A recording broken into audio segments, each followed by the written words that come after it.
Warahmatullahi wabarakatuh. Perkenalkan, nama saya Amar Maruf Ahmad dari jurusan Pendidikan Agama Islam non reguler dengan NIM 80200220071. Yang pertama-tama, marilah kita panjatkan puja dan puji syukur kita kehadirat Allah Subhanahu wa Ta'ala, yang mana telah memberi kita beribu kenikmatan iman dan kesehatan, sehingga kita masih bisa menikmati ciptaan Tuhan saat ini. Yang kedua kalinya, tak lupa pula kita kirimkan salam dan salawat kepada junjungan Nabiullah Muhammad SAW, yang mana beliau telah membawa kita dari zaman kegelapan menuju zaman terang benderang, dengan kata lain yakni minadz dzulumati ilan nur. Di video kali ini saya akan membahas mengenai kehadiran Islam mendamaikan bumi Nusantara. Baiklah, alur perjalanan dakwah di Nusantara itu terdapat beberapa teori. Yang pertama, teori Mekah, yang kedua teori Gujarat, dan yang ketiga teori Persia, dan yang keempat teori Cina. Nah, baiklah, saya akan menjelaskan satu persatu.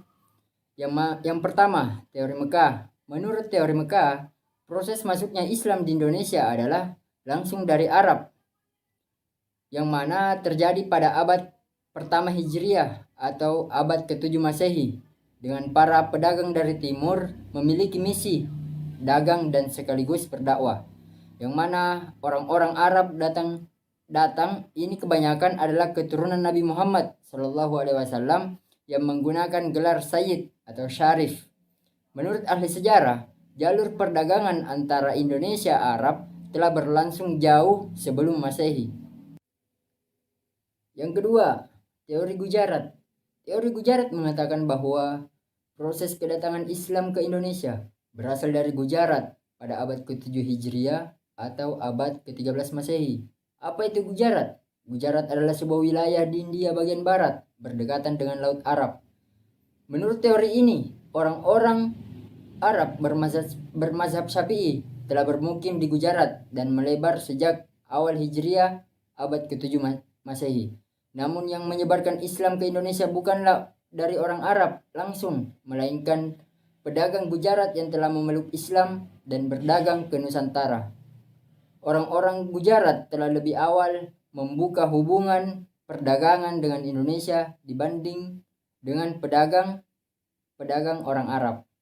Selanjutnya, yang ketiga, teori Persia. Teori Persia mengatakan bahwa proses kedatangan Islam ke Indonesia berawal dari daerah Persia atau Persi, yang sekarang ini Iran. Sebagai buktinya, ada kesamaan budaya dan tradisi yang berkembang antara masyarakat Persi dan Indonesia. Tradisi tersebut antara lain adalah tradisi merayakan 10 Muharram atau Asyura. Selanjutnya, teori Cina. Menurut teori Cina, proses kedatangan Islam ke Indonesia, khususnya di Tanah Jawa, berasal dari pedagang Cina. Mereka telah berhubungan dengan penduduk Indonesia itu sejak masa Hindu-Buddha. Ajaran Islam sampai di Cina pada abad 7 Masehi, pada masa dinasti Tang, di daerah Quanzhou, Kanton Zhangzhou, dan pesisir Cina Selatan. Buktinya bahwa raja Islam pertama di Jawa, yakni Raden Patah dari Bintoro Demak, merupakan keturunan Cina. Ibunya disebut berasal dari Champa, Cina bagian selatan, sekarang termasuk Vietnam.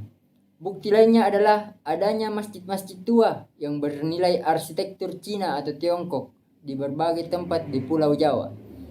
Pelabuhan penting seperti di Gersik, menurut catatan Cina, diduduki pertama kali oleh para pelaut dan pedagang Cina. Nah, selanjutnya saya akan membahas cara-cara dakwah di Nusantara. Bagaimana orang-orang tersebut mendakwahkan Islam di Nusantara? Di antaranya yaitu yang pertama melalui perdagangan, kedua perkawinan, pendidikan, hubungan sosial, dan kesenian. Baiklah, saya akan menjelaskan satu persatu bagaimana orang-orang tersebut berdakwah di Nusantara? Yang pertama, melalui jalur perdagangan. Proses penyebaran Islam melalui jalur perdagangan dilakukan oleh para pedagang Muslim pada abad ke-6 sampai 7 Masehi. Para pedagang tersebut berasal dari Arab, Persia, dan India. Jalur perdagangan saat itu menghubungkan Asia Barat, Asia Timur, dan Asia Tenggara. Mereka memiliki akhlak mulia, santun, dan dipercaya dan jujur. Hal inilah yang menjadi daya tarik sehingga banyak penduduk Nusantara secara sukarela masuk Islam. Lambat laun tempat tinggal mereka berkembang menjadi perkampungan Muslim. Selanjutnya yaitu perkawinan. Banyak para pedagang Islam yang menikah dengan wanita pribumi, terutama putri bangsawan atau putri raja. Dari pernikahan itulah mereka mendapat keturunan, sehingga membuat perkampungan Muslim yang disebut Pekojan. Dan selanjutnya yaitu pendidikan. Para mubalik mendirikan lembaga pendidikan Islam di beberapa wilayah Nusantara. Nama lembaga-lembaga pendidikan Islam berada di setiap daerah. Misalnya di Aceh, namanya Meumasah.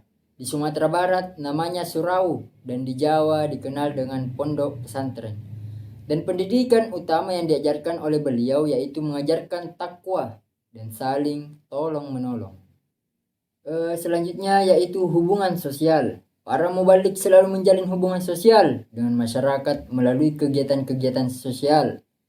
Dengan akhlak terpuji seperti santun, memiliki kebersihan jasmani dan rohani, memiliki kepandaian yang tinggi, serta dermawan, silaturahmi, bekerja sama, serta bergotong royong. Dengan tujuan menarik simpati agar orang-orang pribumi masuk Islam. Selanjutnya, cara dakwah yang terakhir yaitu kesenian. Cabang-cabang seni yang dikembangkan diantaranya adalah seni bangunan, pahat, ukir, tari, musik, dan seni sastra. Pada seni bangunan misalnya, masjid dan mimbar. Dan terakhir seninya yakni wayang kulit, yang mana orang tersebut ketika melihat pertunjukan wayang kulit itu gratis. Beliau hanya meminta penonton agar mengikuti mengucapkan 2 kalimat syahadat. Hal ini berarti para penonton telah masuk Islam. Selanjutnya saya akan membahas kerajaan-kerajaan Islam di Nusantara. Yang pertama Kerajaan Samudra Pasai, yang kedua Kerajaan Aceh, Kerajaan Demak, Kerajaan Pajang, Kerajaan Mataram, Kerajaan Banjar, Kerajaan Guatallo, Kerajaan Ternate, dan Kerajaan Tidore.